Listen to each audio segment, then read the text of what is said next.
नमस्कार, आप देख रहे हैं न्यूज इंडिया। आपके साथ मैं हूं चारुल शर्मा। वक्त हो गया हमारी खास पेशकश का, जिसका नाम है नेशन एट 9। इस बुलेटिन में हम आपको दिखाएंगे देश भर की खबरें, हर प्रदेश की खबरें, पूरब से लेकर पश्चिम तक की खबरें, उत्तर से लेकर दक्षिण तक की खबरें। तो चलिए शुरुआत करते हैं खबरों के सिलसिले की।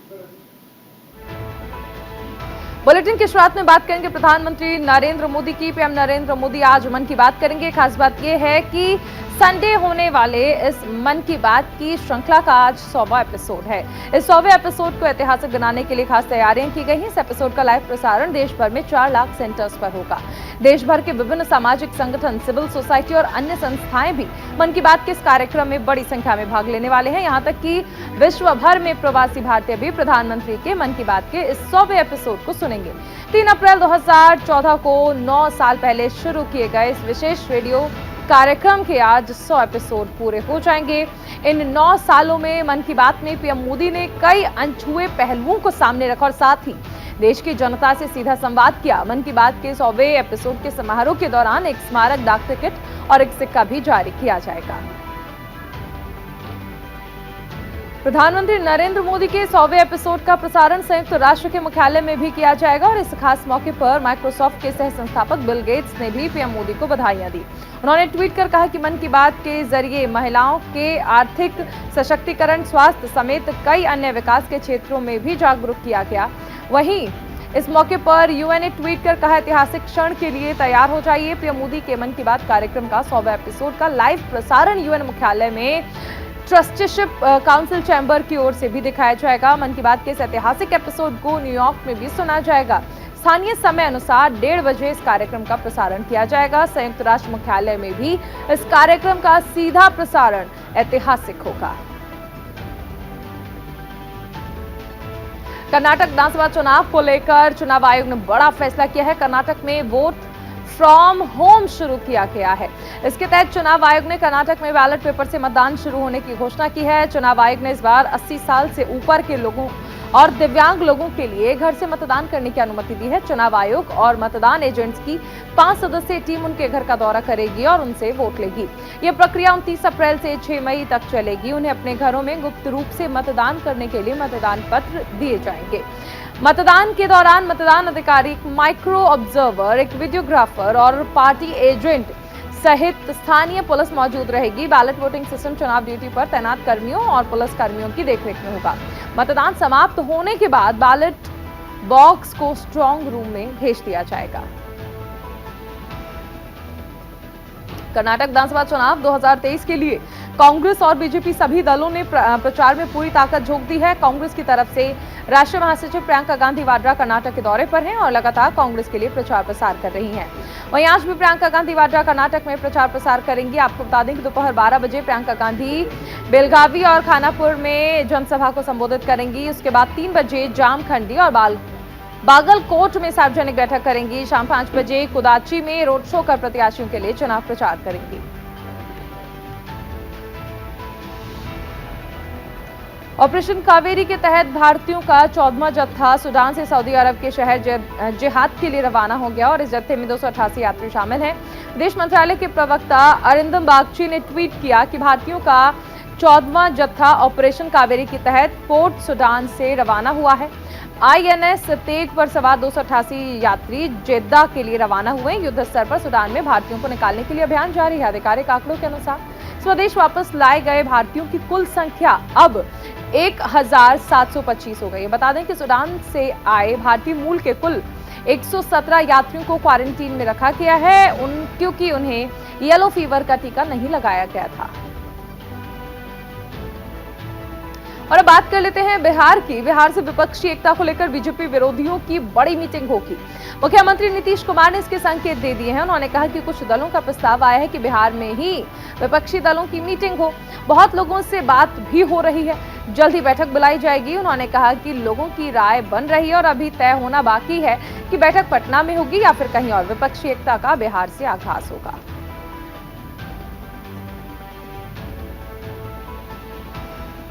अगली खबर राजस्थान से है, जहां चित्तौड़गढ़ के सदर थाने में केंद्रीय मंत्री गजेंद्र सिंह शेखावत के खिलाफ एफआईआर दर्ज की गई है। बता दें कि चित्तौड़गढ़ में एक दिन पहले बीजेपी की जन आक्रोश रैली हुई, जिसमें जनता को संबोधित करने के लिए केंद्रीय मंत्री गजेंद्र सिंह शेखावत भी पहुंचे थे। उन्होंने अपने भाषण में राजस्थान सरकार पर आरोप प्रत्यारोप लगाए। इस दौरान उन्होंने सीएम अशोक गहलोत को राजनीति का रावण कहकर संबोधित किया, जिस बात को लेकर अब उनके खिलाफ चित्तौड़गढ़ में एफआईआर दर्ज की गई है।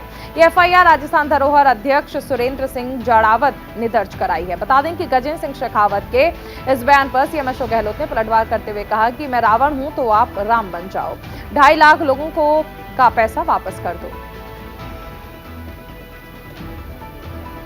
अगली खबर पंजाब के जालंधर से है, जहां होने वाले लोकसभा उपचुनाव को लेकर सभी राजनीतिक पार्टियां तैयार हो गई हैं और इस कड़ी में आम आदमी पार्टी के मंत्री मीत है ने केंद्र सरकार पर निशाना साधा। उन्होंने कहा कि अब देश के खिलाड़ियों को इंसाफ के लिए धरने पर बैठना पड़ रहा है और देश की महिला खिलाड़ियों को अपने इंसाफ के लिए सड़कों पर उतरना पड़ रहा है। इसके साथ ही उन्होंने केंद्र की बीजेपी सरकार पर निशाना साधते हुए कहा कि भारत देश के जिन खिलाड़ियों ने देश का नाम रोशन किया है वो सड़कों पर है, लेकिन सरकार मौन है। बढ़ते हैं हरियाणा की तरफ। हरियाणा पुलिस ने 6000 पदों पर होने वाली सिपाही भर्ती के लिए सिपाही पद के सेवा नियमों और भर्ती प्रक्रिया में बदलाव किया है। नए नियमों के तहत अब सिपाही भर्ती में उच्च शिक्षा के अतिरिक्त अंक नहीं मिलेंगे, बल्कि जो अभ्यर्थी समय से पहले दौड़ पूरी कर लेंगे और लंबाई तय मानदंडों से अधिक है, उनको अतिरिक्त अंकों का लाभ मिलेगा। हरियाणा पुलिस के डीजीपी की ओर से इसका ड्राफ्ट तैयार किया गया है। साथ ही जल्द ही इसे अंतिम रूप दे दिया जाएगा। इसके बाद जैसे ही हरियाणा कर्मचारी चयन आयोग के पास डीजीपी की ओर से नए सेवा नियम भेजे जाएंगे, इन पदों के लिए आवेदन मांगे जाएंगे। हरियाणा पुलिस की ओर से 5000 पुरुष सिपाही और 1000 महिला सिपाही पदों को लेकर आयोग को मांग भेजी जा चुकी है। इससे पहले हरियाणा पुलिस ने सिपाही भर्ती की प्रक्रिया में बदलाव किया है। छत्तीसगढ़ के सीएम भूपेश बघेल को फ्रांस की यूनिवर्सिटी ने डायरेक्टरेट की उपाधि दी है। मुख्यमंत्री भूपेश बघेल को ग्रामीण अर्थव्यवस्था को आगे बढ़ाने के पहल के लिए सोरबोन यूनिवर्सिटी ऑफ पेरिस से डायरेक्टरेट की उपाधि मिली है और इस उपाधि को लेने के लिए मुख्यमंत्री भूपेश बघेल एक छात्र की तरह पूरे परिवार के साथ रायपुर में आयोजित ग्लोबल अवार्ड्स 2023 में शामिल हुए। इस दौरान इसरो के पूर्व वैज्ञानिक सुरेश कुमार ने मुख्यमंत्री भूपेश बघेल को साइंटिफिक मुख्यमंत्री बताया। इस दौरान राज्य सरकार की ग्रामीण अर्थव्यवस्था को लेकर चलाई जा रही योजनाओं की यूनिवर्सिटी ऑफ पेरिस ने जमकर सराहना की। यूनिवर्सिटी की तरफ से बताया गया कि उनके यूनिवर्सिटी में शोधार्थी और प्रोफेसर रिसर्च पेपर भी तैयार कर रहे हैं, जिसे यूनिवर्सिटी के फेमस रिसर्च जर्नल पर प्रकाशित किया जाएगा। खबर हिमाचल से है, जहां मुख्यमंत्री सुखविंदर सिंह सुक्खू ने कहा कि न्याय में देरी देश के लिए सबसे बड़ी चुनौतियों में से एक है और नगर पालिका इसके समाधान के लिए गंभीरता से कार्य कर रही है। उन्होंने कहा कि वैकल्पिक विवाद निवारण विभिन्न विवादों को सुलझाने का एक साधन है और इस व्यवसाय से जुड़े सभी लोगों के लिए तकनीक के अनुरूप कानूनी शिक्षा तैयार करना एक महत्वपूर्ण लक्ष्य होना चाहिए। इस दौरान उन्होंने कहा कि न्यायिक प्रणाली में प्रौद्योगिकी का उपयोग पारदर्शिता, उत्पादकता और दक्षता सुनिश्चित कर सकता है। उन्होंने आशा व्यक्त की है कि सम्मेलन नए विचारों की और देश में कानूनी सुधारों का मार्ग प्रशस्त करने की दिशा में दूरगामी सिद्ध होगा, जिससे देश के लोगों को शीघ्र न्याय सुनिश्चित हो सकेगा। खबर बिहार से है, जहां पूर्व सांसद आनंद मोहन की रिहाई के मसले पर मुख्यमंत्री नीतीश कुमार की मुसीबतें कम होने का नाम नहीं ले रही। आनंद मोहन की रिहाई के सवाल पर महागठबंधन में महाभारत छिड़ गया है। दरअसल वामदल पहले से ही आनंद मोहन की रिहाई का विरोध कर रहे थे। आज टाडाबंदी समेत शराबबंदी कानून के तहत जेल में बंद लोगों की रिहाई के लिए भाकपा माले के विधायकों ने धरना शुरू कर दिया। भाकपा माले के विधायकों का कहना है कि सरकार आनंद मोहन जैसे लोगों को तो रिहा कर सकती है, लेकिन गरीबों की फिक्र नहीं है। टाडाबंदी पिछले कई सालों से जेल में बंद है। कानून खत्म होने के बावजूद सरकार ने उन्हें छोड़ने का फैसला नहीं किया। धरने पर बैठे भाकपा माले विधायक दल के नेता महबूब आलम ने सरकार के सामने बड़ी मांग रख दी। महबूब आलम ने कहा कि बिना देरी किए टाडाबंदी और शराबबंदी कानून के तहत बंद लोगों को सरकार रिहा करे। अब बात दिल्ली के मुख्यमंत्री अरविंद केजरीवाल की करते हैं, जो दिल्ली के जंतर मंतर पर धरने पर बैठे पहलवानों के समर्थन में वहां पहुंचे। केजरीवाल ने धरना स्थल पर बैठे पहलवानों से मुलाकात की, कहा कि ये जगह बहुत पवित्र है। साल 2011 में हमने यहीं से आंदोलन शुरू किया था और देश की राजनीति बदल दी थी। ये पहलवान यहाँ से देश की खेल व्यवस्था बदल देंगे। उन्होंने कहा कि हमारे देश के नाम रोशन करने वाले खिलाड़ी पिछले एक हफ्ते से जंतर मंतर पर प्रदर्शन कर रहे हैं, क्योंकि इनकी सरकार के एक बड़े नेता ने इन बेटियों के साथ गलत काम किया है। बड़े दुख की बात है कि ये महिलाएं सामान्य महिलाएं नहीं है। इन्होंने अपनी मेहनत से देश का नाम रोशन किया है और अगर इनके साथ किसी ने गलत काम किया तो उस पर एफआईआर कराने के लिए, सजा दिलाने के लिए इन्हें यहां धरना देना पड़ रहा है। अगली खबर ओडिशा से है, जहां पर मुख्यमंत्री हेमंत सोरेन ने अपनी पत्नी कल्पना सोरेन के साथ विश्व प्रसिद्ध पुरी के जगन्नाथ मंदिर में पूजा अर्चना की। उन्होंने भगवान जगन्नाथ से झारखंड वासियों की सुख समृद्धि और स्वस्थ जीवन के लिए प्रार्थना की। पूजा के बाद उन्होंने भगवान का भोग भी ग्रहण किया। इससे पहले मंदिर प्रबंधन की ओर से पारंपरिक तरीके से उनका स्वागत किया गया और प्रतीक चिन्ह के तौर पर श्री जगन्नाथ मंदिर जी की तस्वीर भेंट की गई। पुरी में मुख्यमंत्री ने स्थानीय मीडिया से संवाद में कहा, कल मुझे Kalinga institute of social sciences के समारोह में शामिल होने का मौका मिला और इस संस्थान में वंचित आदिवासी समुदाय के 40,000 से ज्यादा बच्चों को निःशुल्क शिक्षा देकर उनका उज्जवल भविष्य गढ़ रहे हैं। हमारी इच्छा है कि झारखंड के बच्चों के लिए भी इसी तरह का संस्थान स्थापित किया जाए, ताकि हम अपने यहाँ के आदिवासी बच्चों को बेहतर शिक्षा दे सकें और वो हर क्षेत्र में कामयाब हो सकें। बात करेंगे उत्तर प्रदेश की। नगर निकाय चुनाव की तारीख जैसे जैसे नजदीक आ रही है, वैसे वैसे चुनावी सरगर्मियां तेज हो रही हैं और ऐसे में उत्तर प्रदेश के सीएम योगी आदित्यनाथ समेत उप मुख्यमंत्री केशव प्रसाद मौर्य और ब्रजेश पाठक वाराणसी दौरे पर थे। डिप्टी सीएम ने ताबड़तोड़ कई जनसभाएं और बैठक की। बता दें कि गंगापुर में होने वाले नगर पंचायत अध्यक्ष के पद पर 1955 से लगातार विरोधी दलों का कब्जा है। बीजेपी इस बार एड़ी चोटी का जोर लगा रही है, जिसे लेकर बीजेपी के नगर निकाय चुनाव की जिम्मेदारी खुद प्रदेश के मुखिया योगी आदित्यनाथ ने संभाली है। तमाम कैबिनेट मंत्रियों से लेकर विधायक दल तक प्रचार प्रसार में लगे हैं। बताते चलें कि इस बार नगर निकाय चुनाव में मेयर पद के लिए कांग्रेस, एसपी, बीएसपी सभी ने चुनाव जीतने के लिए अपनी पूरी ताकत झोंक दी। अगली खबर पंजाब से है, जहां पर पंजाब यूनिवर्सिटी के 62वें स्थापना दिवस पर आयोजित कार्यक्रम में मुख्यमंत्री भगवंत मान ने शिरकत की। इस मौके पर सीएम भगवंत मान ने श्री गुरु तेग बहादुर हॉल में यूनिवर्सिटी के टीचर्स और छात्रों को संबोधित करते हुए कहा कि यूनिवर्सिटी मेरे दिल के काफी करीब है और इस संस्था को कर्ज मुक्त कराना प्रदेश सरकार की जिम्मेदारी है। यूनिवर्सिटी को शिक्षा के अवसर मुहैया कराना सरकार का पहला कर्तव्य है। पंजाब सरकार शिक्षण संस्थानों को ज्यादा से ज्यादा सहयोग देने और शिक्षा के स्तर को ऊंचा उठाने के लिए लगातार कोशिशें कर रही है। मुख्यमंत्री ने कहा कि यूनिवर्सिटी पंजाब और पंजाबी मातृभाषा का गौरव है। देश विदेश की विभिन्न गौरवशाली हस्तियों ने इस यूनिवर्सिटी को दिया है। ये यूनिवर्सिटी हमारे लिए एक अनमोल खजाना है। चुनावी राजा कर्नाटक में बीजेपी के स्टार प्रचारक और पीएम नरेंद्र मोदी ने अपनी ताबड़तोड़ रैलियां शुरू कर दी। मिशन कर्नाटक के मद्देनजर सत्ताधारी बीजेपी दोबारा सत्ता पाने के लिए अपनी दावेदारी ठोक रही है और इसी कड़ी में पीएम मोदी ने अपने प्रचार अभियान की शुरुआत बीदर जिले के हुमनाबाद से की है। यहां उन्होंने एक जनसभा को संबोधित किया। इस दौरान उन्होंने कांग्रेस पर हमला बोला। उन्होंने कहा कि सारी गालियां मिट्टी में मिल जाएंगी, जहां कीचड़ उछालोगे उतना कमल खिलेगा। साथ ही पीएम मोदी ने लोगों से बीजेपी को वोट देने की अपील की। प्रधानमंत्री ने कहा कि कर्नाटक में वास्तविक विकास सुनिश्चित करने के लिए डबल इंजन सरकार की निरंतरता एक पूर्ण आवश्यकता है और ऐसी डबल इंजन और डबल पावर वाली सरकार ही कर्नाटक को नंबर 1 बना सकती है। अब बात उत्तराखंड के मुख्यमंत्री पुष्कर सिंह धामी की करते हैं, जिन्होंने काशीपुर में आयोजित एक निजी स्कूल के कार्यक्रम में शिरकत की। इस दौरान मुख्यमंत्री धामी ने वहां मौजूद लोगों को संबोधित किया और कहा कि आज शिक्षा के इस मंदिर में आकर मैं स्वयं को गौरवान्वित महसूस कर रहा हूं। सीएम धामी ने कहा कि सबसे पहले शिक्षा देने का काम अगर कोई करता है तो माता पिता है, दूसरे नंबर पर शिक्षक हमें शिक्षा देते हैं। हमारी संस्कृति में शिक्षा ग्रहण करने का अर्थ सिर्फ किताबी ज्ञान हासिल करना नहीं है। एक कालखंड में पूरी दुनिया को ज्ञान और शिक्षा देने का काम भारत भूमि की तरफ से किया जाता है। बात करते हैं मध्य प्रदेश के सीएम शिवराज सिंह चौहान की, जो इन दिनों कर्नाटक में हो रहे विधानसभा चुनाव को लेकर लगातार जनसभाएं कर रहे हैं, बीजेपी के पक्ष में माहौल बना रहे हैं। बेंगलुरु पहुंचे मुख्यमंत्री शिवराज सिंह चौहान ने कांग्रेस पर निशाना साधा। उन्होंने एसएमएस की नई परिभाषा बताई। शिवराज सिंह चौहान ने कहा कि एसएमएस यानी सिद्धरमैया, मल्लिकार्जुन खड़गे और डीके शिव कुमार जो कर्नाटक के विकास के लिए खतरनाक है। वहीं पीएम मोदी पर कांग्रेस अध्यक्ष खड़गे की तरफ से की गई टिप्पणी पर सीएम शिवराज सिंह चौहान ने कहा कि कांग्रेस विषकुंभ बन गई है, पीएम मोदी के बारे में जहर ही फैलाती रहती है। ये कांग्रेस की सत्ता जाने की छटपटाहट है जो अब बौखलाहट में बदल गई है और इसीलिए कांग्रेस के विषकुंभ से जहरीले बयान निकल रहे हैं। लेकिन पीएम मोदी विषपान करके नीलकंठ बन गए हैं। अगली खबर बिहार से है, जहां एक हवाई फायरिंग का वीडियो वायरल हो रहा है, जिसमें एक शख्स हाथ में बंदूक लेकर हवाई फायरिंग कर रहा है, जिसे लेकर स्थानीय थाने में आवेदन दिया गया है, जिसके बाद पुलिस ने अज्ञात के खिलाफ एफआईआर भी दर्ज की। लेकिन अभी तक हवाई फायरिंग कर रहे शख्स को पुलिस ने अपने गिरफ्त में नहीं लिया है।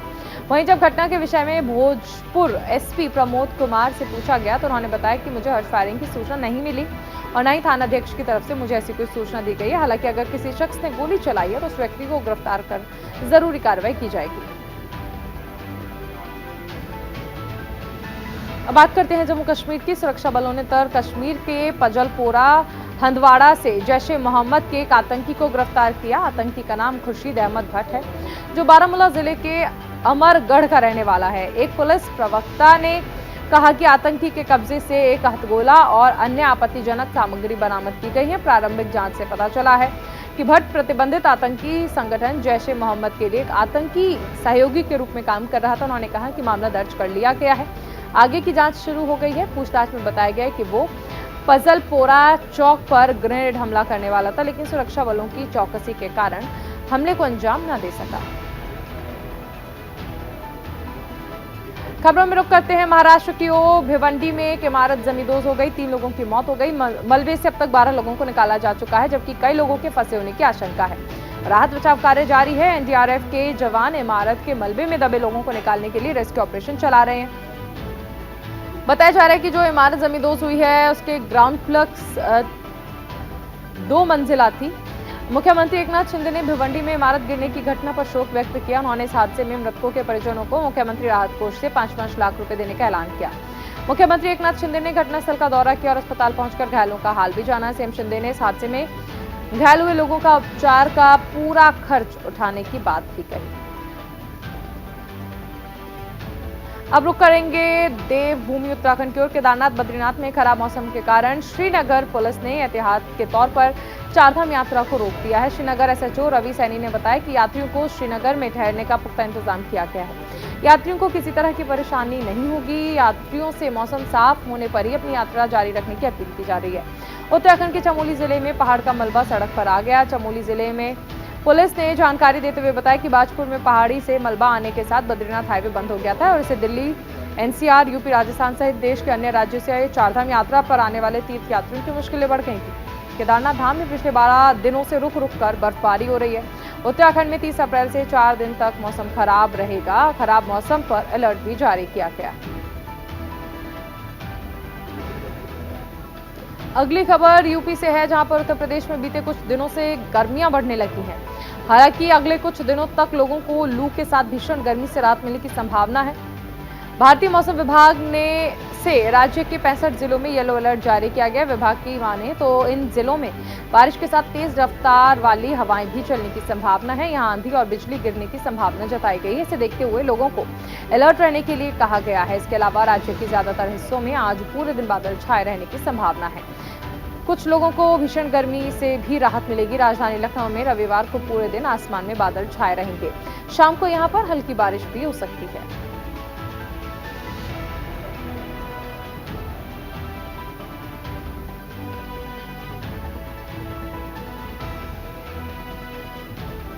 जम्मू कश्मीर में भूकंप के तेज झटके महसूस किए गए। नेशनल सेंटर फॉर सिस्मोलॉजी के मुताबिक भूकंप आज सुबह 5:15 पर आया। रिक्टर स्केल पर भूकंप की तीव्रता 4.1 मापी गई है। इस भूकंप का केंद्र जमीन से 5 किलोमीटर नीचे था।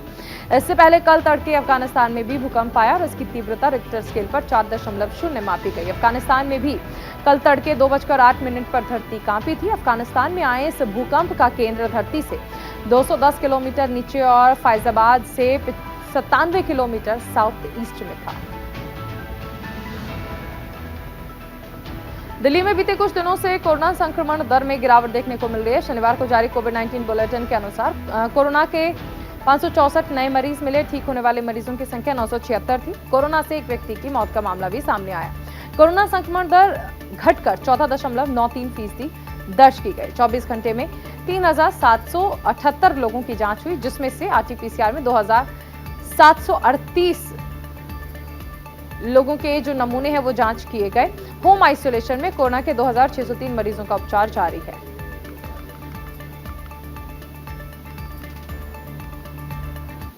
और इसी के साथ नेशन एट 9 में फिलहाल इतना ही। देश और दुनिया से जुड़ी तमाम ताजा खबरों को जानने के लिए आप बने रहिए न्यूज़ इंडिया के साथ।